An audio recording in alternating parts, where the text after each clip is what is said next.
And welcome back to another episode of Tales from the Riff. My name's Mo Soleil in the house. In studio joining me today is Mr. Ross Brown. What's happening? And Mr. TJ. What's up, man? Vermilion Whiskey. Local boys. How y'all doing? Good. Fan freaking tastic. Ross, I like to hear. Drinking, sipping on a little whiskey. Oh, yeah. They came prepared with their own vino. Oh, whiskey. Sorry. Whiskey. Yeah. We know. That's how we roll, ball. That's how they roll. So, y'all just released a new album. Coming out Friday. May 26th. So I got an exclusive right here. Exclusive. Oh, yeah. Oh, that's the wrong one.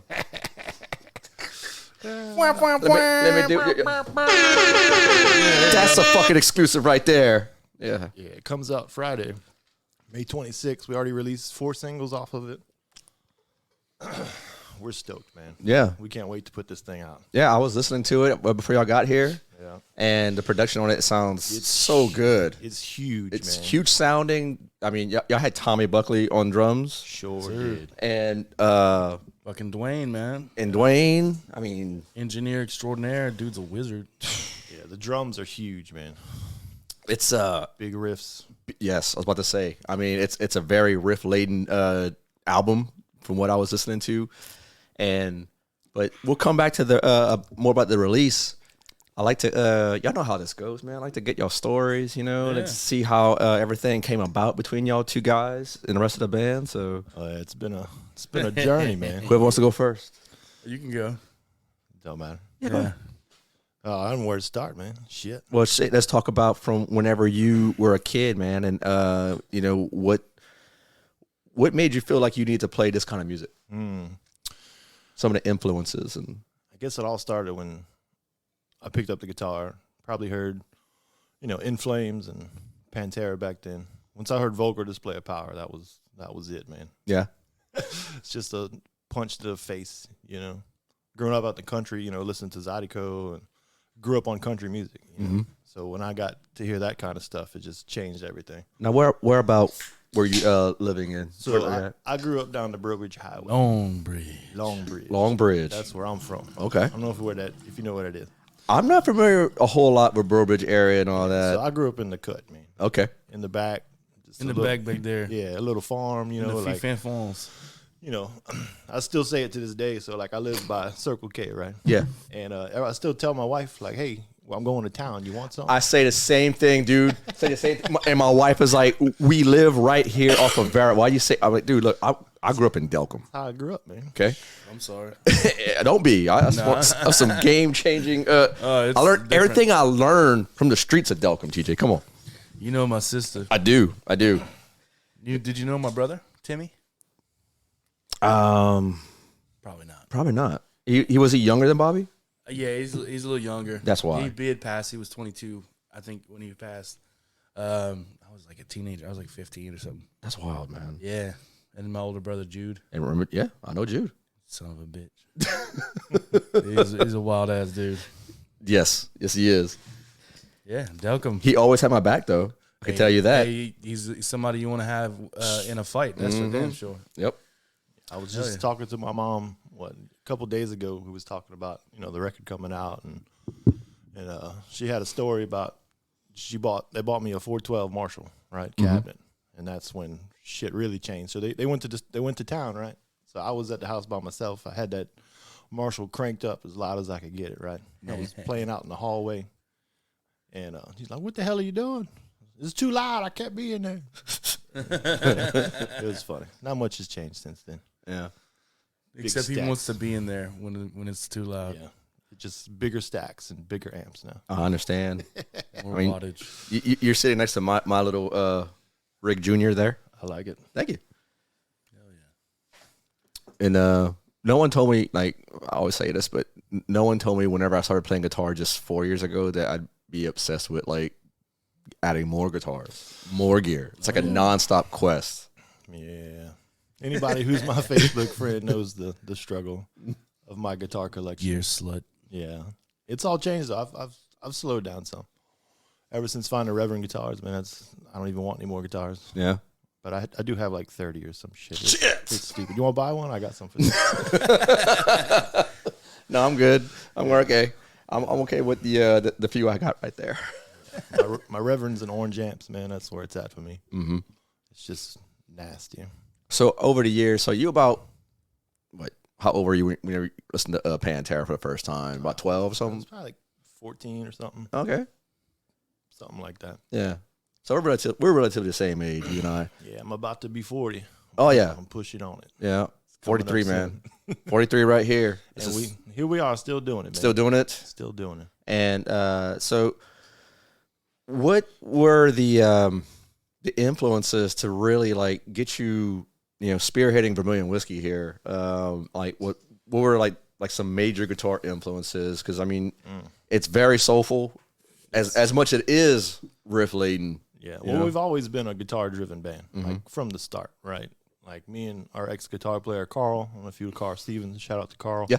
High horse. Yeah. Excuse me. I mean, we're heavily into shit. Me and Carl have been jamming together for I don't even know, like 20 years, Mm-hmm. and it was all just so much riff laden stuff, and our songwriting process always started with the guitars, like always. That's always the first piece, and anytime I pick up a guitar, like I don't think I know any covers like anymore. I'm always writing. Yeah. Just writing.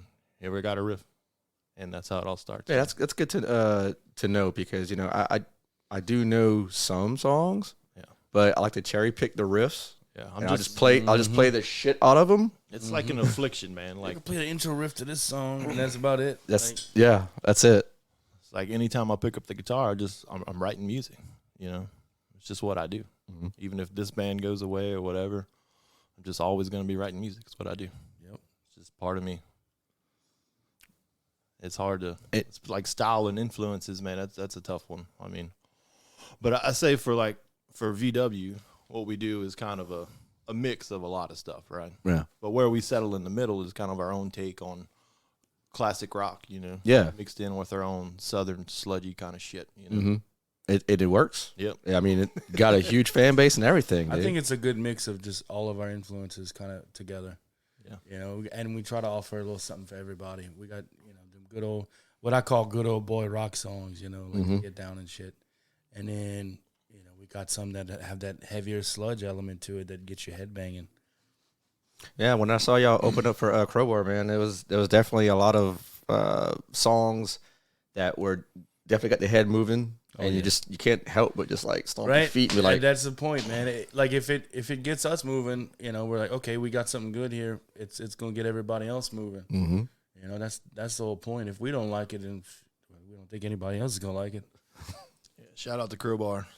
Yeah, man. Love those guys. They've been a huge influence. I didn't get into Crowbar earlier on when I was younger or anything. I got into Crowbar later, like years later. And I was like, man, this is, I'd seen them on, fucking like Headbangers Beavis and Ballin'. Beavis and Butthead. I was about to say, yeah. Yeah. And just talking shit about Kirk and everything. Yo, dude, these dudes are fat. Yeah, dude. He looks like he needs to take a dump. But yeah, dude. And it was kind of an epiphany, man. Dude, this is the heaviest fucking band on the planet. Literally. Straight up. It's like, okay. And once I really dove into it, man, it was like, dude.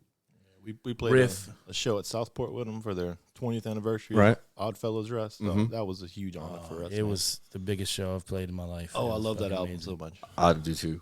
In fact, anything, especially with Sammy on it, Oh, yeah. it's a no-brainer for me, man. Some of the riffs, I mean, the songwriting between Kirk and Sammy, man, and the rest of the band, they came up with some really heavy shit. Yeah. And it was just, still to this day, I'll listen to crank that out too. What's your soundbite on Crowbar again? Wait, what? TJ has a saying about Crowbar, What? Oh, fuck. about the love songs. Oh, yes, it's the heaviest fucking love songs you ever heard in your life. Oh, yeah. It's Yeah. fucking true, man. It's true. Dude, yeah, Kirk is a fucking songwriting genius. Yep. Not only is the riff lord, he's like the songbird of our sludge generation. Yeah, that's a good way to put it. He's like, dude, and he's got fucking pipes, dude. Like, it's like he smoked a pack of fucking Newports and he's just like, let me sing you this love song, dude. You know, and I know where it comes from. Yeah. It comes from all those good fucking 70s, you know, love songs and shit, man. He's got a lot of those, you know, influences from those good songwriting bands. Yeah. And it's like, I can hear it, and it's like, yeah, dude. Yeah, I mean, he grew up in the best era of rock. Yeah, you know, like, I mean, he already said Kiss, fucking Thin Lizzy, and Judas Priest and all that stuff. I mean, it just UFO, man. UFO, yeah. Dude. Yeah, So that's our good. jams, man. We jam all that shit. Not so much Kiss anymore, man. Yeah, in the tour van, you hear a lot of classic rock. And I'm opinionated when it comes to Yeah. that. It's just, you know, I grew up in the fucking Kiss army, dude. Like, loved Kiss. You know what I mean? If it wasn't for my dad, I mean, I wouldn't be and here. then it was just like, what the hell are these dudes? What are these jokers do? Yeah. You know, you fuck up so bad that you can't play the Rock and Roll Hall of Fame. Something's wrong with you, partner. You know what I mean? Yeah. You messing up. They got more money than Jesus, though, for sure. Well, that's the thing. Like, you got that much money. Why you need more? Why you need to be so hard up that you got to be a dick to the original members? Yeah. Amen. But anyway, enough about Kiss. Yeah. Since we got you on the mic Love now, you, Ace. now we got you on the mic. Yeah. Let's talk about Mr. TJ. Let's talk about how you came up in the scene, man. And My dad was a biker. I grew up like biker trash when I was younger, basically. And it was good old rock and roll music, man. You know, Fog Hat and shit, Steppenwolf and rock and roll. Mm-hmm. And to this day, my dad's favorite band's Pink Floyd and shit. But he would play acoustic guitar and stuff when I was real little. really? And I was just amazed by it. And that kind of gave me the bug, you know, that kind of set me on my road to wanting to do that kind of thing. And eventually, it was just, I was in elementary school, middle school. I wanted to play guitar. I had made up my mind I wanted to play guitar. Mm-hmm. And I begged my parents forever for a guitar. They eventually got me one. What was it? Christmas morning. It was an Aria Pro 2. It was like a Telly style body, man, but it was a baritone, and it was just this red crazy. guitar. A baritone guitar? Yeah, with crazy. this weird little pick guard. Chad Segura helped my parents pick it out, actually. Oh, wow. Yeah, because they were trying to figure out what kind of, you know, and they went to some pawn shop and got this thing. Yeah. Now you can't find that particular guitar. I wouldn't think so. I actually pawned it for rent money when I lived in Fort Smith, Arkansas years ago, and I regret it. If I could ever find another one of those, I'm gonna get one. Mm-hmm. I've got pictures on my Facebook of me in my Reebok sweatpants and sweater combo, skinny as a toothpick with my first guitar, man. My parents tricked me.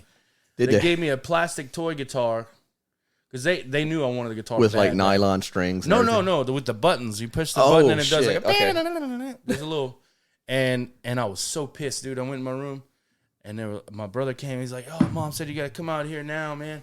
We got family coming over or whatever. Fuck you, fuck her, fuck everybody. I'm pissed off, throwing shit." And then all of a sudden, he's like, "You gotta come out here now." So I came out, and there it was with an Ibanez IBZ-10 little combo amp. And just from then on out, dude, it was downhill. And my mom would get so pissed, dude. Hey, you're not even playing anything. It's just noise. It's just noise. Yeah. But, you know, I started playing some music, man. We started putting bands together. I think it was middle school. I put my first band together with some good friends of mine. We playing punk music. First show I ever played was at the Hyman Center for about 500 people. Damn. For a summer camp. What was it, a talent show? Yeah. What did y'all play? We played a song that we wrote. What you wrote? Yeah. It was a song called Kicked Around. And like the whole song was on like one string, 3 chords, three. That sounds very punk rock. It was punk rock as shit, dude. Yeah.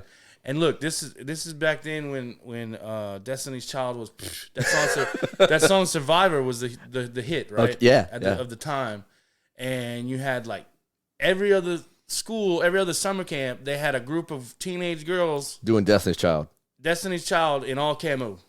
Mm-hmm. They was all wearing camo and a little dance routine and singing that song. It was all of them. We were the only band, the only people doing some real music, and we won that shit for our summer camp.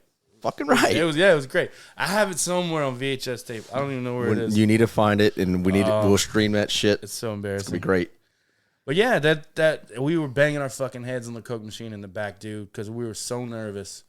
And I still get nervous. I still get that same old feeling every time before I get on stage, man. Well, you played off pretty damn good. Yeah. Because I've seen you live so many times I get so nervous with various bands, and it's the good nervous, you know. It's the good butterflies, and that's why we do it, man. Like it's just that bug, that itch, that you know. And when we were out of commission for a while, man, it was just like I missed it so much.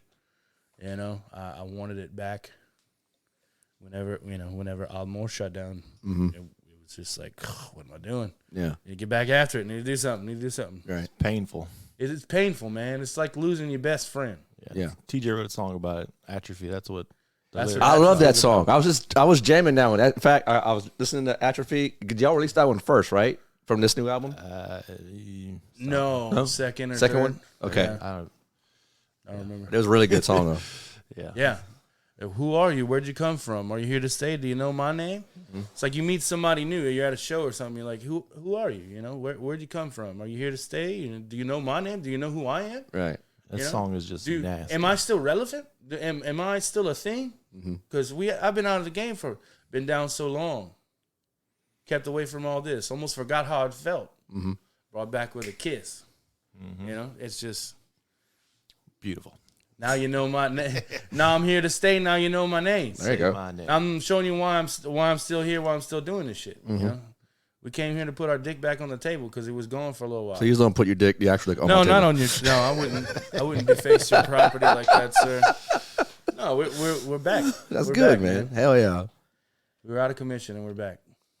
And with COVID had a lot to do with that too, right? Just slow the band down? Not necessarily, man. It was lineup change, man. We had some differing opinions and stuff, and a few of our guys decided they wanted to go a different direction. And me and Ross were just like, oddly enough, me and Ross were the ones who were butting heads more than anybody. Really? And we were the two that stuck it out. Yeah, being in the band's tough, man. Yeah. This has been since 2010 we started. Okay. Band, so. Yeah, that was my follow-up question. So like 12 years. We're trying to keep that on the rails this whole time, through lineup changes and life and, just the commitment to keep it going. And we've been through a lot of shit. Yeah. A lot of shit through the years.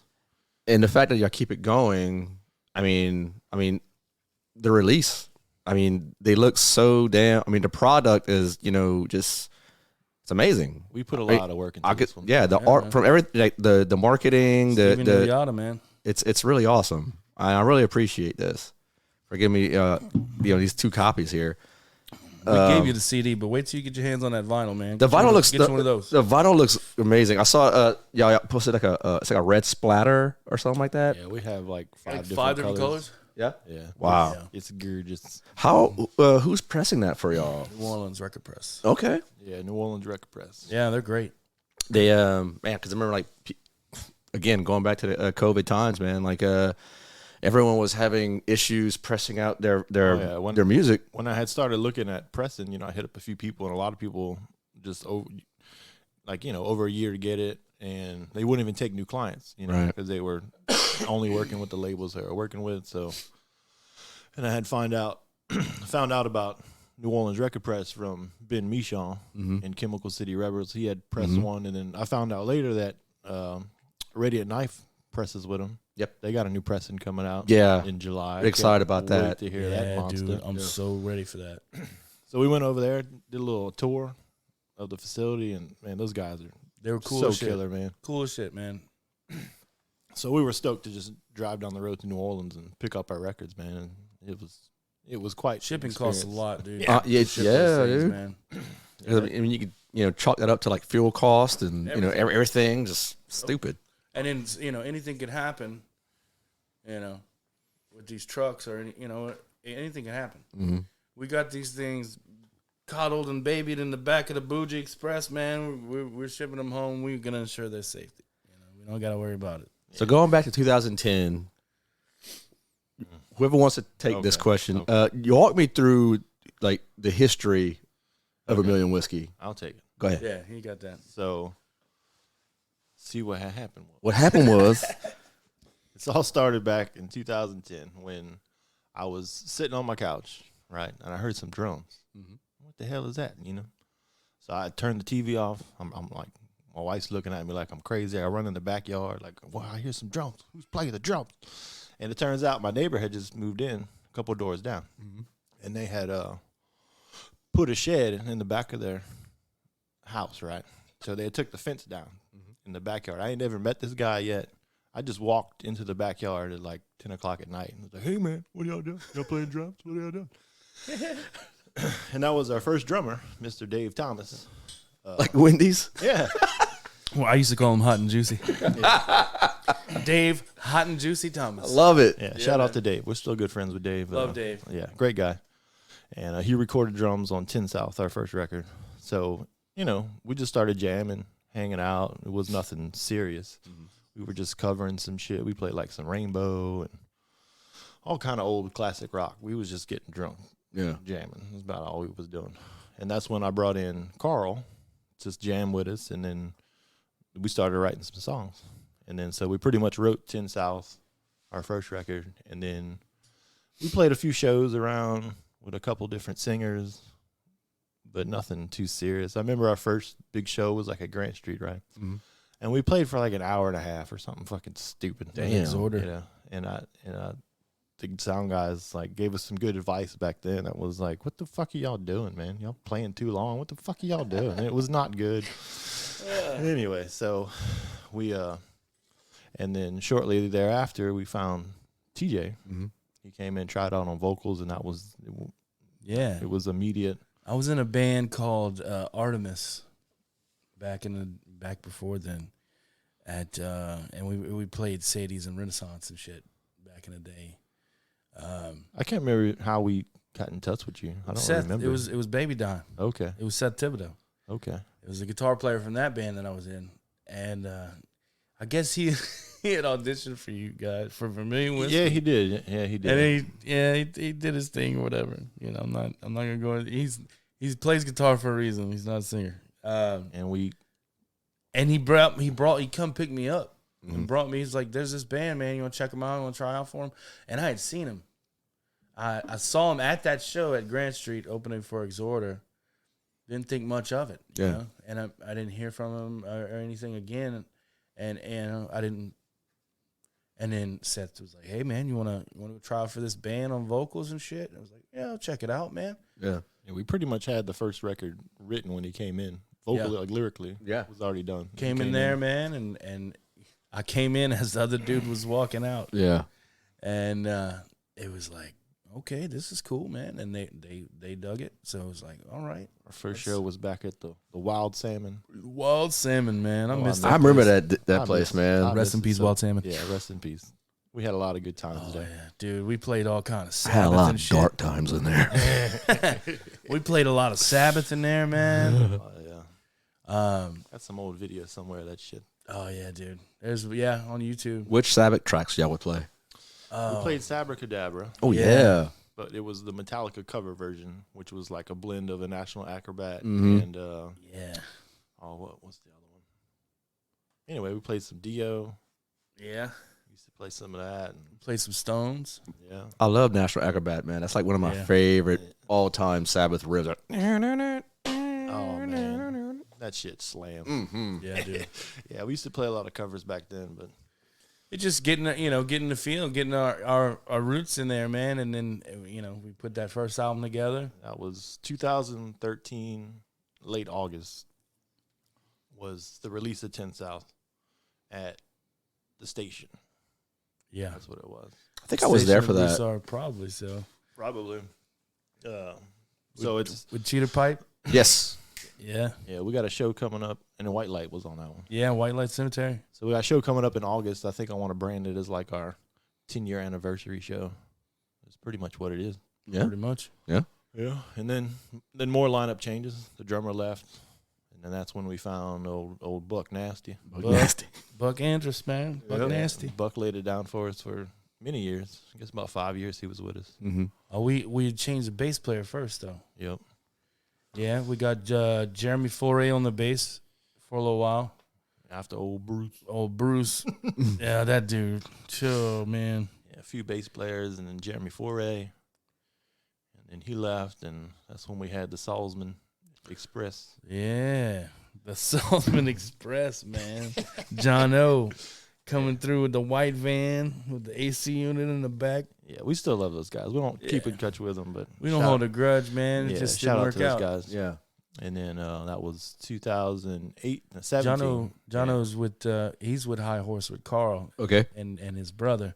They were brother Jack. Mm-hmm. Yeah, the Saltzman brothers. Yeah. And then those three guys quit the band. Yep. Basically. It was a sad, sad day. So it was just y'all two just hanging out for a little bit? Yeah. a lot of Russ was like, fuck everybody for a little while. I'm just gonna take a break here and kind of gather my thoughts. Yeah. But no, we sat down and looked at each other, man, and it was like, Yeah, I took like a year off of music after that whole thing exploded, and it was such a kick in the ass. And COVID was, kind of a factor in that too, as far as like. It was such a big kick in the nuts, right? So like 2017, we released Spirit of Tradition, and we were, doing bigger stuff. We were making a lot of trips to Texas. The last show we played was with Crowbar in New Orleans. Yeah. That Oddfellows Rest thing. And then shortly after, it was biggest show of our career, and then they shut it down. Yeah. Drummer quit. He wanted to fight. Damn. It was. Don't even talk to me, or I'm gonna punch you in the fucking face. That was his mentality? That's what he said. Much. Wow. Yeah, I was like, damn. Okay. And the other two just followed suit. It's not that serious.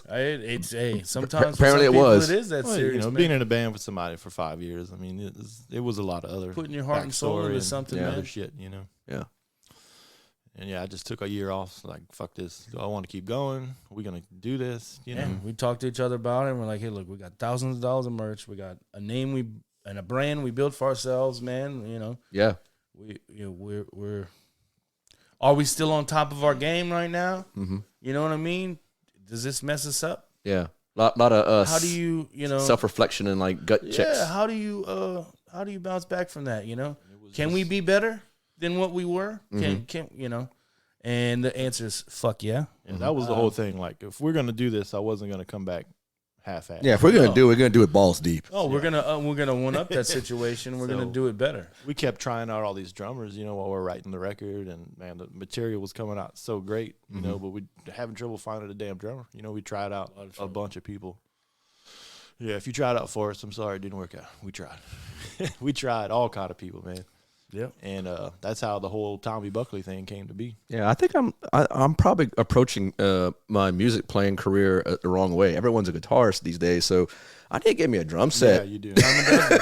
Diamond doesn't, man. Hey, you'll be in demand if you're a drummer, for sure.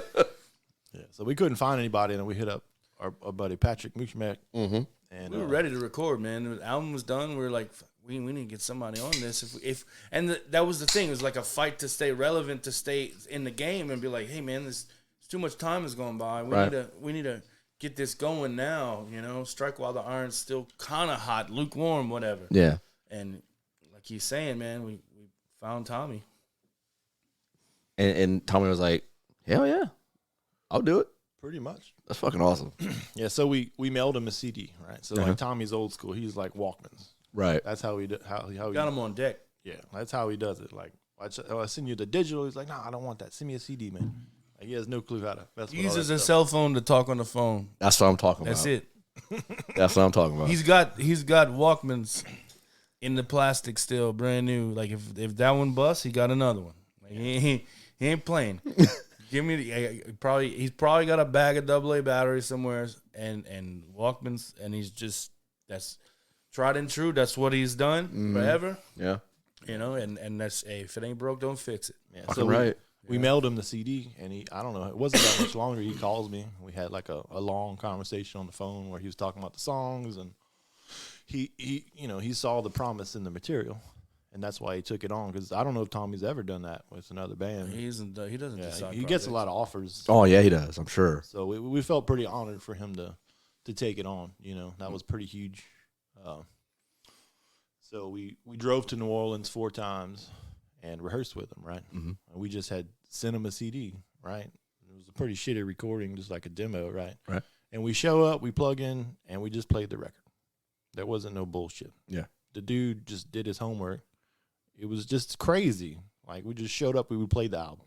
He's for the first time. Like, we had never played the whole album, right? There wouldn't know. I really think there's people like Tommy who are just like a fucking savant. He really is. Because he doesn't need a metronome. Like he's got that like hardwired into his makeup. Just I know he'll be like, let me play it slower, and he'll do it. Like he's not how many BPMs or whatever. Right. It's just fucking. It's all groove, man. Feel. Mm-hmm. That's what feel. This record was about groove, and we just had trouble finding the right person. And Tommy, shit, he's got groove all day. Man. I remember Patrick was actually the guy that told me that Tommy was going to be on your record, and I was like, holy shit. Yeah, he's the one who got us in touch with him, man. Yeah. You know, he's the one who got us in touch with those guys and helped pass the word along to get us on that first show with him too. You know, Patrick has been a detrimental part to our success. We love you, bro. Yeah. Man, and just beyond merch, man, just always being a connection between us and some of our favorite bands and the people that we, you know.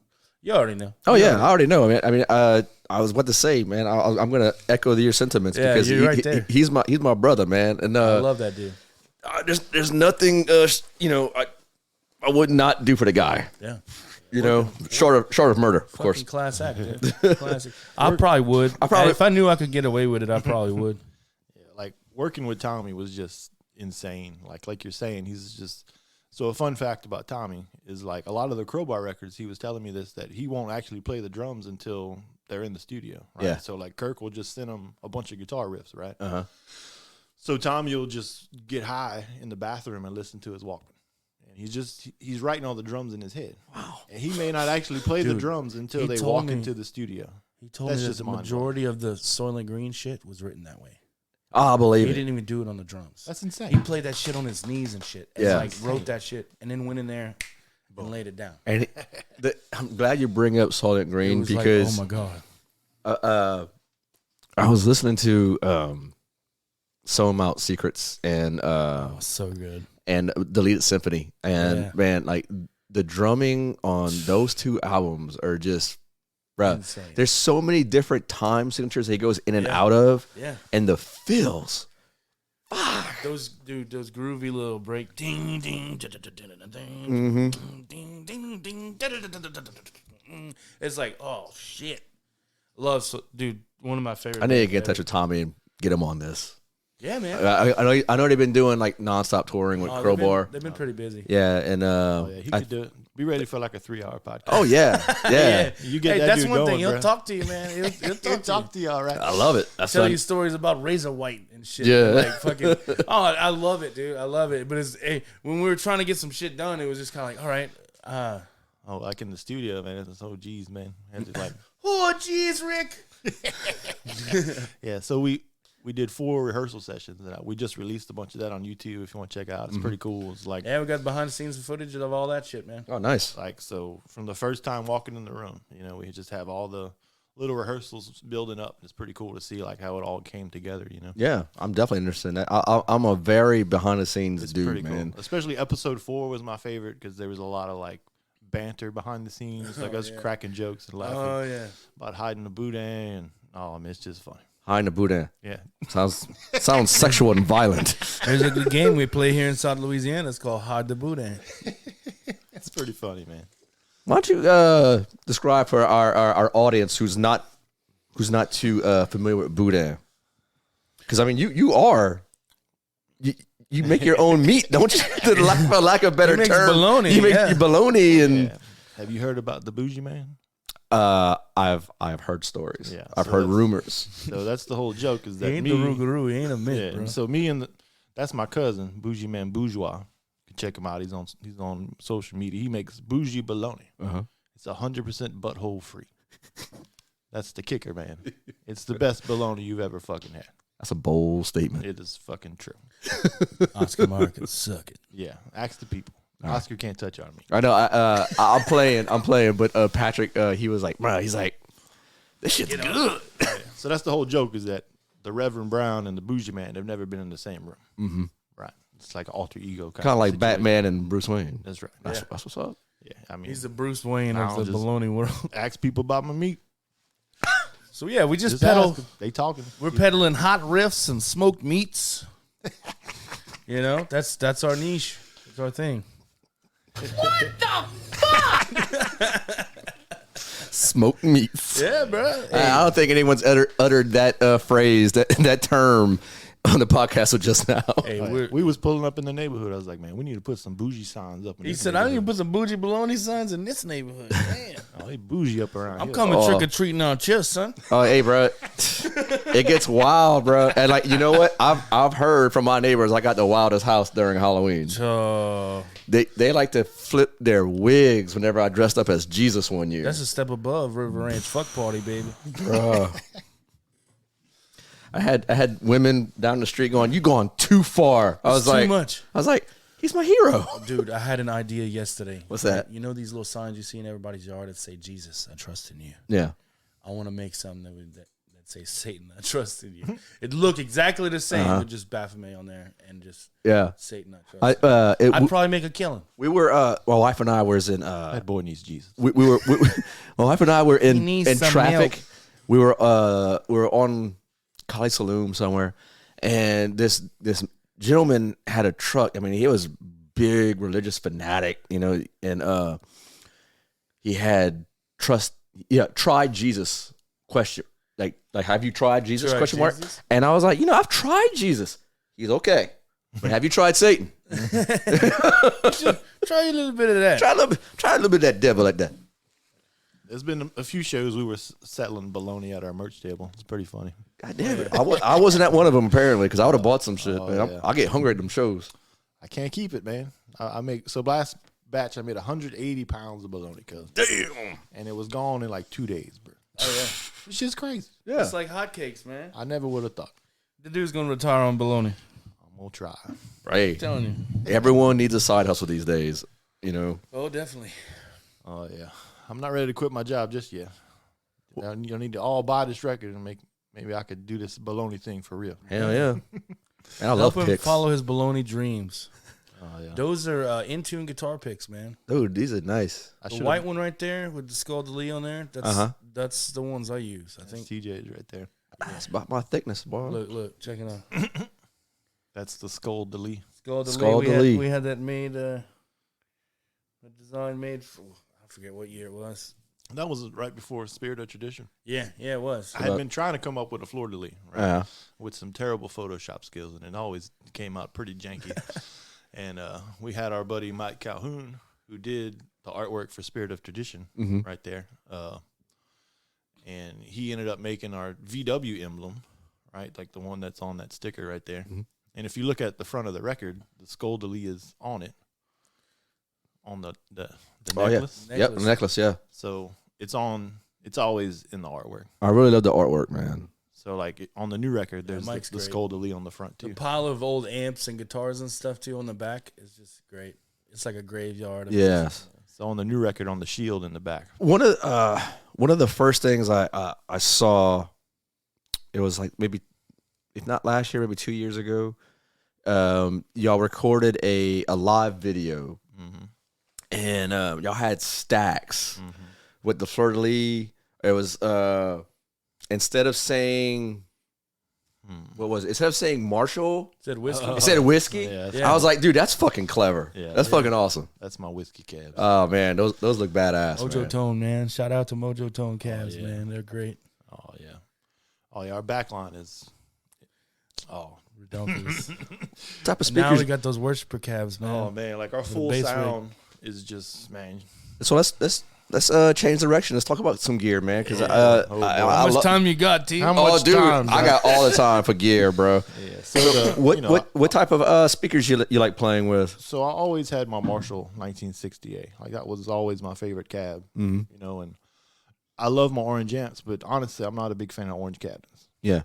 The vintage 30s, I mean, they're great speakers, Yeah. but for me, like the high end's kind of harsh. I'm just not a huge fan of it. And then the fact of them not having casters. Okay. You could get the fuck out of here saying you're gonna couple with the stage, it's gonna sound better. Man, fuck you, man. I call bullshit. Like Carl had cabs. It's like I'd stack my Mojo Tone cabs against any orange cab. Yeah. And I love orange. Yeah. I love their cabs. It's just not for me, right? Right. So they're heavy as shit. yeah, mine are light like a Marshall would be, and they got casters because I'm old and my back hurts. I got casters too, man. Fuck that. Yeah, bro. Hell yeah, I just put some biofreeze on my back. Like I need some casters, bro. The hell with all that. And so I hit up Mojo Tone about making me some cabinets, and they're all custom. So what's cool about my 412? It's like a old oversized Mesa where it's a baffled angled top, right? So it's a straight cab, but it's baffled up, right? Right. And then my 212, I was pretty pumped about the 212 because after they made it, they actually sold my cabinet on their website. No It's shit. pretty cool. So I designed my 212 based off of an orange head, right? So it's the exact width. So I run it as a vertical cab, and it's a 212, but it's also angled like my other one. So if I'm playing just the 212 with the orange amp, it just projects up, Right. not flat. And it's got casters, and then we'll play 3/4 stacks, 412, 212. The 212 stacks on top of it, and oh man, it sounds so killer. So I run scumbag speakers is what they're called. All right. Out of California, that's like there is all kind of different speakers, but it's mainly like clones of old like Marshall vintage speakers, just higher wattage. So that's what I run, a combination of a few of their speakers. And then when Carl left the band, I bought a whole nother matching red Marshall stack. It has it's the whiskey, but it's like the Marshall font, Yeah. That's my whiskey cabs. And I was always based off like an old red Marshall stack, 'cause I played one of those one time, and I think the first time I went to Chicago Music Exchange, they had one of those. Oh, you been there? They had one of those. That's the first time I played an orange amp. First time I played a rocker verb, and the second I hit an open E on a rocker verb, fuck. There were if there were two places that I want to visit, it's Sweetwater Music's store in Illinois or Indiana, whatever the fuck it is. That's Ross's partners, man. And but they may not let me at Chicago Music Exchange anymore because I talk a lot of shit about Gibson guitars. I don't know. Come on, man. Yeah. Fuck Gibson, man. Yeah. Anyway, What are you playing? Reverend, man. That's my shit. Okay. I'm actually a Reverend sponsored artist. You see All my right. guitar pick, Reverend Brown. That's my stage name. Okay. Yeah, check them out. I love Reverend guitars. I'm gonna check They're them out. great guitars, man. Yeah, they're meant to be played, man. Yeah. They're not case queens. I beat them fuckers up, and they sound amazing. They hold up too. Is it what scale length is that? So Is it, it's 24 3/4. okay, like Gibson scale. Well, they have Fender scales too. Mm. Yeah.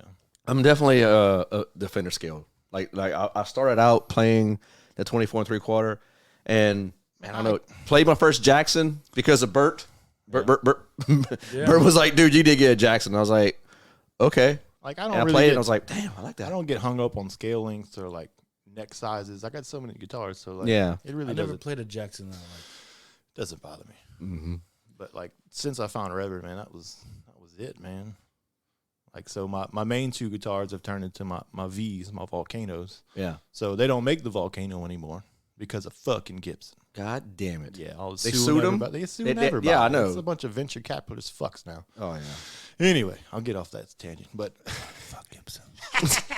so my Volcanoes, that's like my number one stage guitar. I love my other Senseis. That's my other. It's like an offset SG, right? And it's just like a glove, man. It's like a mix between a Strat and an SG, right? Yeah. So like how a Strat has like a forearm cut and a belly cut, because that right there, and it's just like a glove, man. Damn. But playing my V's, man, a V's like a different instrument. Man, I need to go. It's like when a I- tuning when I- fork, man. Yeah, when I put a V on and I get on stage, it's like a weapon. Yeah.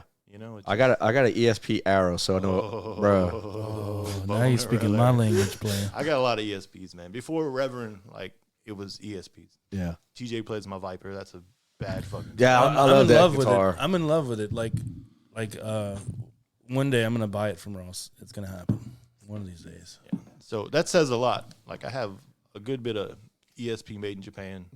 Right, that was my first guitar I bought when I hired on at work. Clips. My Eclipse, my 2006. Love ESP. So that says a lot that my Reverend stack up against made in Japan ESP. I know you work offshore because I saw like on social media you was like fucking Halliburton. that's who I worked for at one point. So Big fuck, red. I always say this, like when I tell people I work for Halliburton, right? They're gonna tell me one of three things, And I've always said this. So that one, I work for Halliburton. Oh yeah, you know John Brown. Man, I don't. It's Yeah. so big. I don't know that guy. Yeah. 2 is I used to work for Halliburton. There you go. Yeah. Another one over here. Yep. And then the third one's always y'all hired. That's the. Oh yeah. Yeah. You hired? I used to get that a lot too. I was. Yeah. I did Elon and call tubing. Yeah, 17 years, man. Five was enough for me.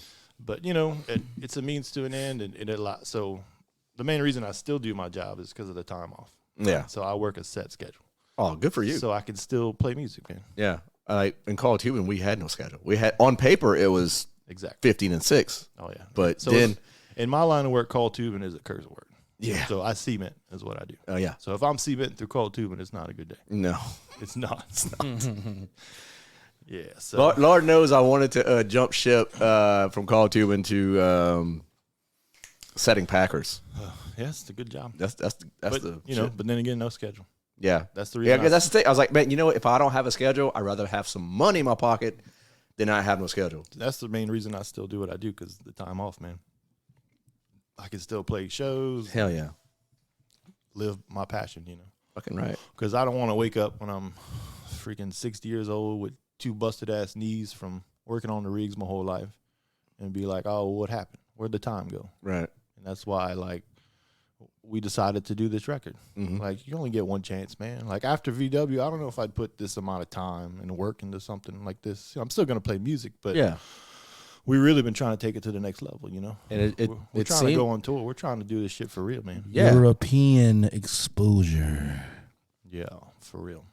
Have y'all gotten any traction with that? Like maybe going on to Europe? We're putting the album out.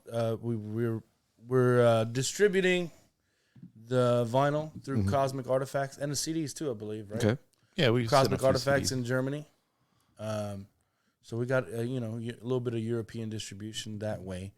Yeah, I mean, we tried to get signed on the last 2 records. The first record, Spirit Tradition, we didn't get many nibbles at all. But the second one, not the second one, Crimson and Stone, the one that's about to come out, we shopped some labels.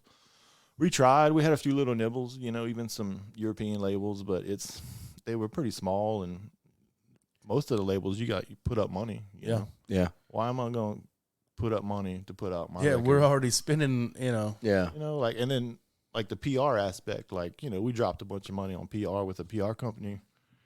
Shout out to C Squared Music. C Squared, man. Are they local guys? No, they're it's a bigger company now. Okay. It's Curtis, right? It's Curtis, but it's not just him. It's Kareen Westbrook, I think her name is. She runs Knot Fest and a bunch of other stuff. She's been in the game a long time. Yeah. So they've been handling a lot of our PR. They've done a great job so far. We've noticed quite a push with this one. That's the whole thing with some of these small labels.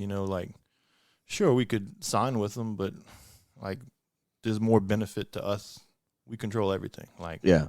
The money's going straight in our pocket. Yeah. Now, don't get me wrong. We would love to get with a label, but we just couldn't find the right one on this one. Yeah. And they wanted to put out later next year or something. I was like, We couldn't find anything that's going to offer us nothing we can do for ourselves. So my point was those labels, the small ones, they're using the same PR company we're using. Mm-hmm. What's the difference? So now we got our own vinyl. To the horse's mouth. Luckily, we're fortunate didn't have to, we're in the position where we could order our own vinyl right there in New Orleans and not, be suckered over and sign away all of our music rights for 10 years to a record label. Oh, you don't do that shit. No, sir. No. There was no upside to that. None. So we're going to give it a shot. Hell yeah. Putting us out on our own again, and I look up to some other bands who were able to get there without a record label. It's hard to do, but it's possible. Yeah. Like Sasquatch, one of my favorite bands. Those guys have never been signed, and they're just freaking killing it, man. Mm-hmm. So They're hopefully with some good music and some drive and some attitude and some want, we can get there. You know? Well, shit. Speaking of good music, why don't we, if it's okay with y'all, well, it's on Spotify, right? Yeah, we got 4 singles out right now. Y'all want to play a single? Play whatever you want, man.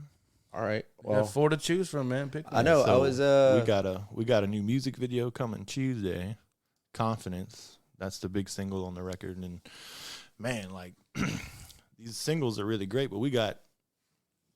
Well, we already released half the record, right? On these singles, but don't let it fool you. They got some other bangers coming. Forget it, man, and get with the count.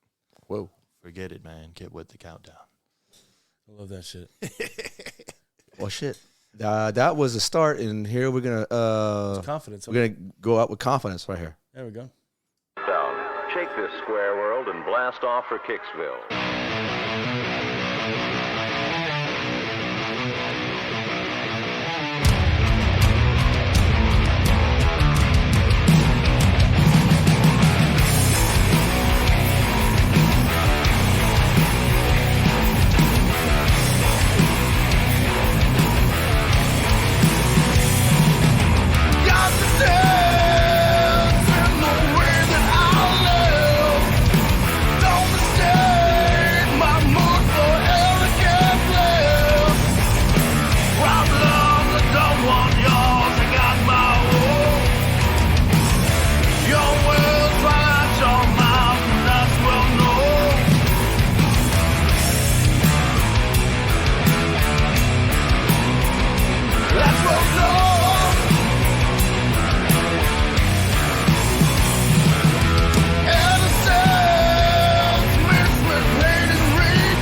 Shit.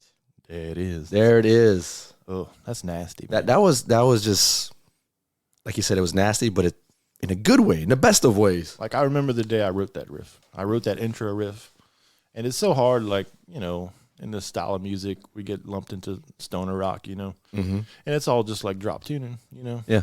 So this record we're in drop B, right? So C sharp standard, but the whole record's dropped. Uh-huh. Our last two records were D standard, drop C, right?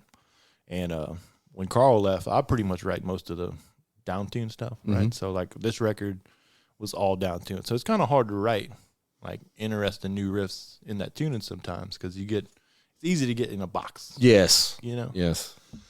So what I try to do is like just use rhythm and songwriting to make a good hook, you know. And I remember when I wrote that hook in that song, it was just freaking nasty, man. That drop B, it's nasty. So my reverends I play with, those have bare knuckle pickups. My volcanoes, my V's.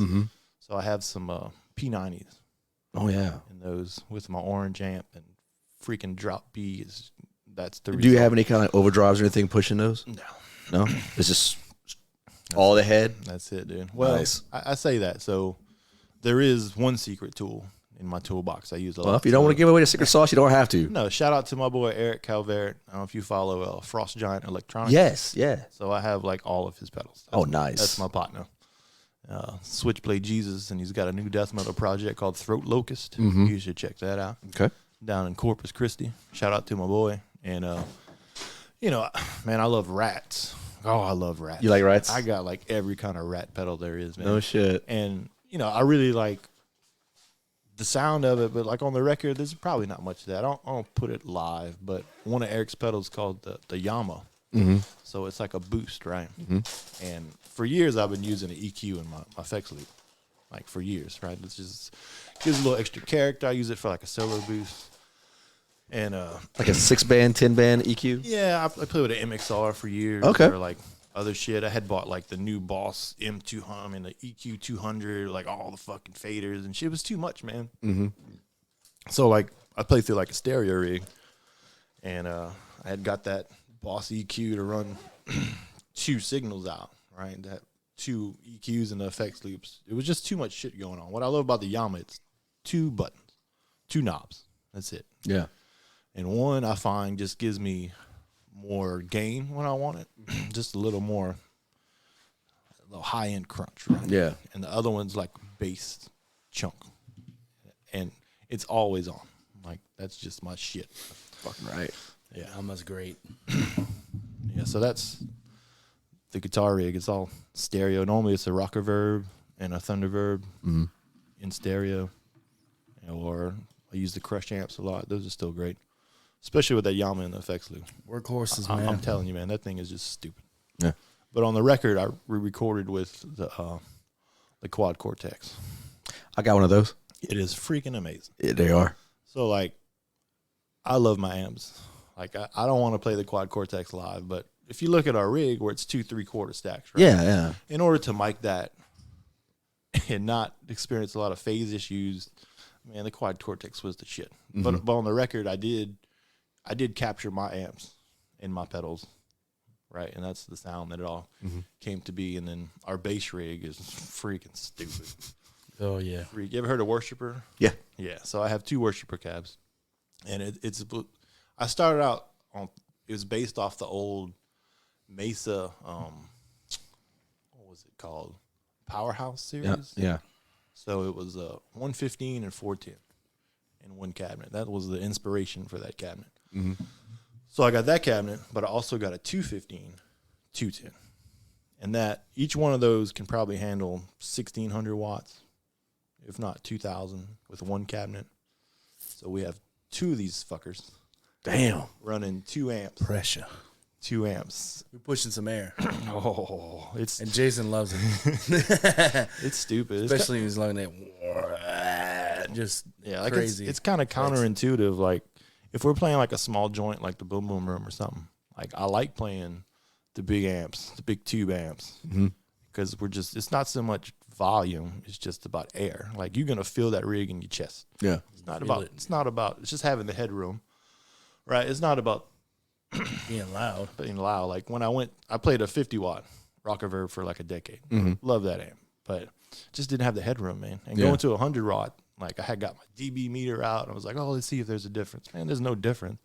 It's just headroom. Like you could just go feel it in your chest. Right? Yeah. So as opposed to like playing on a big stage, like I'm cool with the 212s because we got so much sound in front of house. It don't matter. At that point, it's just show, right? But freaking hell, man. Jason on that bass he's a monster. Mr. Jason Deku, we love you, brother. Dragon Claw. Oh, man. And that dude, Interesting nickname there. We named him that because he's literally digging a fucking hole in the base with his fingernail, man. Goddamn. Like there's through the lacquer, through the paint, through the wood, bro. He's digging a hole in that something just from his fingernail hitting the So one of his main basses is one of my reverends again, a reverend bass, and that's his. He uses it for the band, and over time, I brought it to my guitar tech. He's like, man, every time we bring it to him, like there's just a hole that just keeps getting bigger, and bigger, and bigger. Like straight up, his nail just wow, taking the pain out of this thing, man. It's insane. It's he's bare wood. whittling That's wood, wild bro. shit. Yeah, and He's then whittling wood. we've seen this dude like break a big string, just pop it. Mm-hmm. Oh, crazy. I've never seen anybody bust bass string like that. Oh, yeah. He's so percussive, man. He'll do a lot of he's such a good player, man. Like he does a lot of finger tapping to like regular finger playing. Like he's just Slapping, popping, he's man, all over the just place. throwing He's it just in there. so percussive, like depending on what he's trying to do for the song. Right. Oh yeah, it's The nasty. get down is a prime example. Oh, yeah. And then we got the last song on the record, Hollow. Oh man, we get pretty nasty on that one. We have this whole breakdown, and you get into like this crazy bass synth. And, It's wild, dude. oh yeah, so like live, we use a couple synths on a couple parts and songs. I found this pedal called a meat box. You ever heard of this thing? No. It's a DOD meat box, and it's a sub synth. And man, when he hits that sub synth into the 15s, Oh yeah. it's just, oh my god! I remember like we had first got the pedal right, and we were messing with the bass rig and everything, and we had practice that night, and we got a little ham. We had turned up, and like we had stopped jamming, and I had a missed call from my neighbor. And like, he's been there. Oh yeah. He's been there forever. Never said anything about us playing too loud, Yeah. And but that day in particular, he left me a voice message. We're gonna have to put that soundbite on the next record. Oh yeah. Ross, this your neighbor. Could y'all turn it down a little bit? Y'all rattling my windows over here. he recorded that shit. It was great, dude. Oh, y'all rattling my windows. Oh, I love Mr. Keith. Good guy. Well, shit, it wouldn't be an episode if I didn't get your favorite 6 albums that can't live without. Oh boy. That's Oh a tough shit. CJ, you want to go first? No. No? I need time to think You about need, that, man. no thinking, just Oh I don't man. know if I could pick 6. That's tough. everyone says they can't pick 6, but they always do. And I don't want to be cliche, but it's Yeah. gonna be cliche. Whatever. Down NOLA. That's always my shit. Hey, That's how this all started with my music writing and all this good shit. Appetite for Destruction, man. Is definitely one of them. okay, that's one apiece. Sabbath, Heaven and Hell. My favorite Sabbath record. They're all great. Let's not talk about that. That's a deep dive. But with Dio Sabbath versus Ozzy. Yeah. Fucking Dio. Love Dio. Love Ozzy. Love them both. Yeah. Speaking of which, man, Diary of a Madman, dude. Definitely. Oh, yeah. Yeah. So good. Shit. You got me. It's hard to pick Thinking, one. man. Like when I look at a band, it's hard for me to pick like one record. Mm-hmm. It's so hard. Yeah. Like ZZ Top has to be in there for me. Which one, though? Oh fuck, that's tough. Tres Hombres. I was I about mean, to say. that's always the standard. Yeah. That's the go-to, usually. But man, we did a ZZ Top cover thing Yeah. a couple years ago, I remember that. Yes. and That was a fun. few of those was Eliminator, right? Yeah. Oh man, Yeah, if I had to pick a ZZ Top, it'd probably be Eliminator or Trace on Beaters. I mean, some people hate on that era of ZZ, but fuck y'all, that's some good shit. That's when I discovered them. It was in the 80s. That's a good Yeah. 80s You know? stuff. Judas Priest is in there for me. Oh, yeah. Oh, that's a tough album to pick.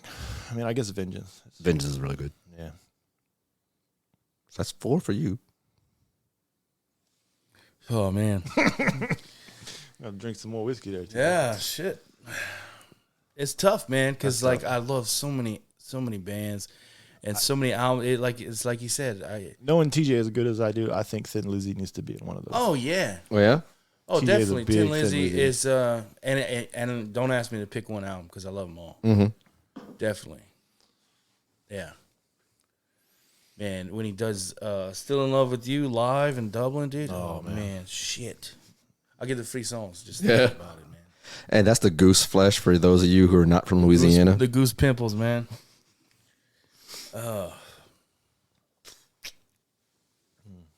And it's like what genre, you know? Because I listen to, Yeah, we all listen to so much everything. Yeah. different shit, man. Like, Everything. I mean, I could probably pick a country record in my top. I listen to everything, man. I feel like blues should definitely be in there. Yeah. I'm gonna shout out. Yeah, definitely Junior Kimbrough.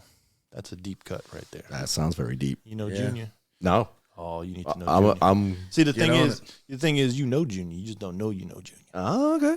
Because you man, that shit goes deep. Yeah. All these people who have all been influenced by Junior. So that's what you call Mississippi trance music. Oh.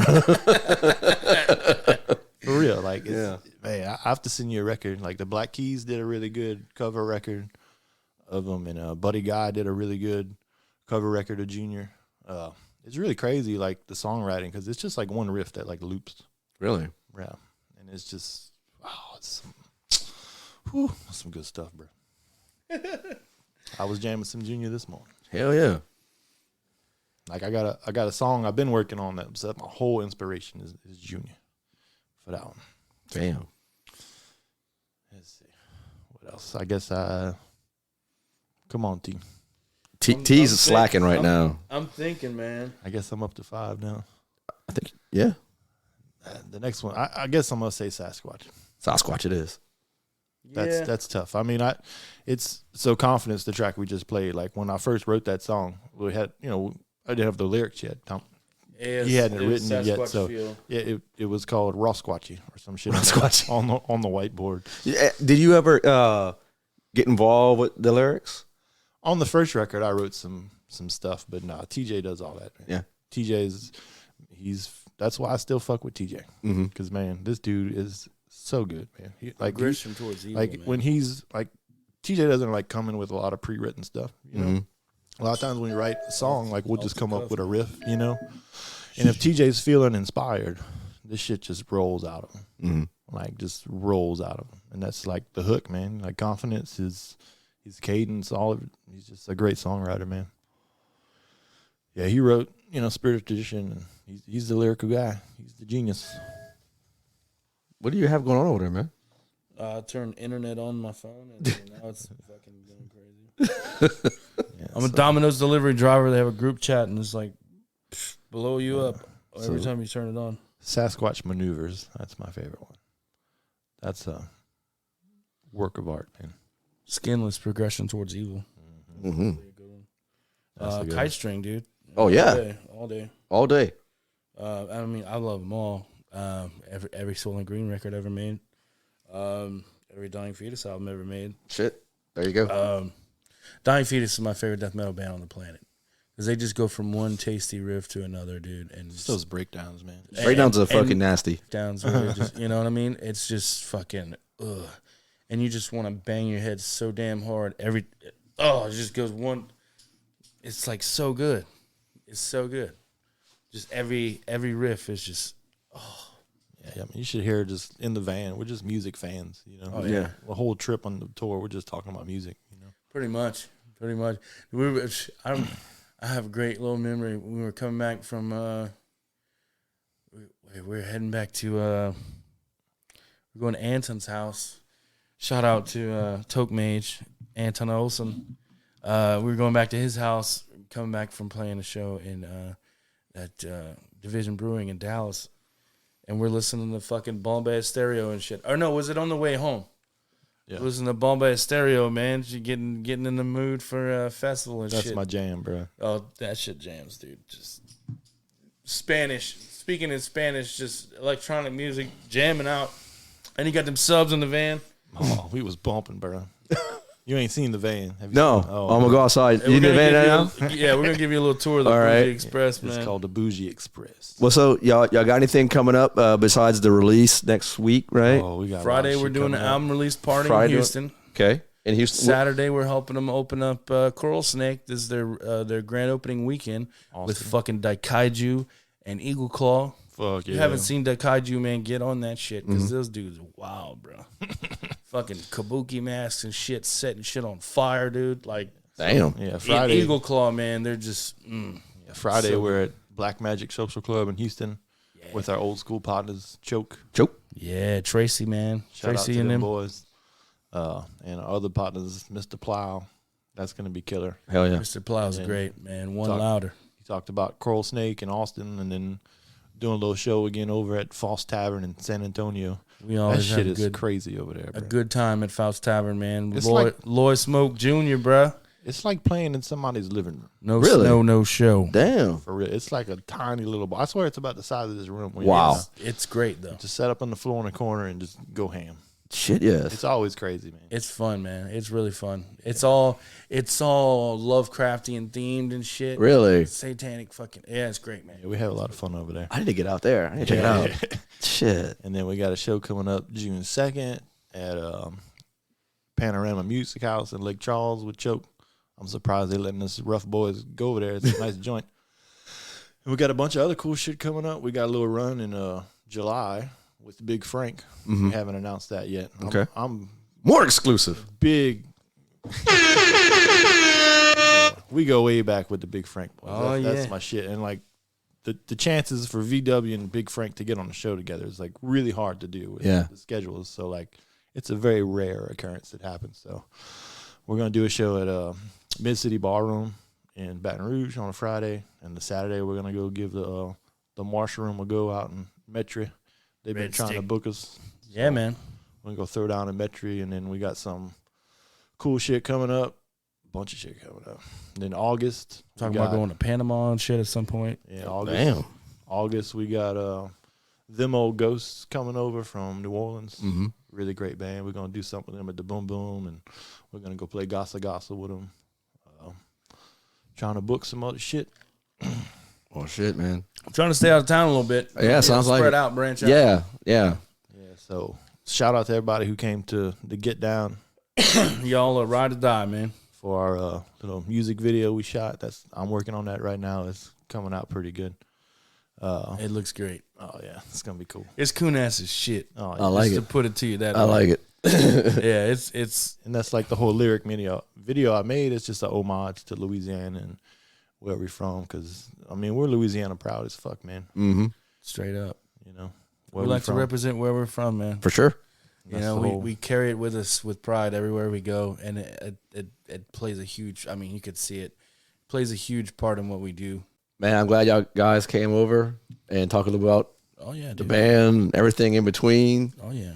Looking forward to seeing y'all in the upcoming dates. And thanks again for the CDs, man, and the stickers. It's fucking awesome, dude. I really love this. I got more where that came from. Hell yeah. Come see us at the merch table, man. We got a ton of shit. Yeah, be sure to catch Vermilion Whiskey whenever you can, and you won't be disappointed. If you're into the bayou riffs, as they put on their sticker, dude, Oh yeah. Yeah, thanks for having us, man. man, thank y'all for showing up. Oh yeah. Appreciate it, Yes, man. sir, man. Always a pleasure, man. We'll do it again in the next release. Oh yeah.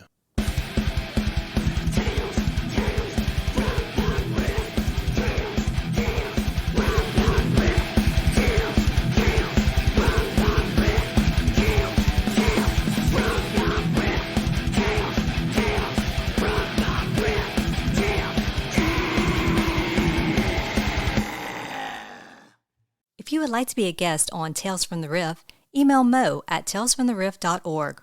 Or you can hit us up on Facebook, Instagram, and Twitter. Now go ahead, twist that dick.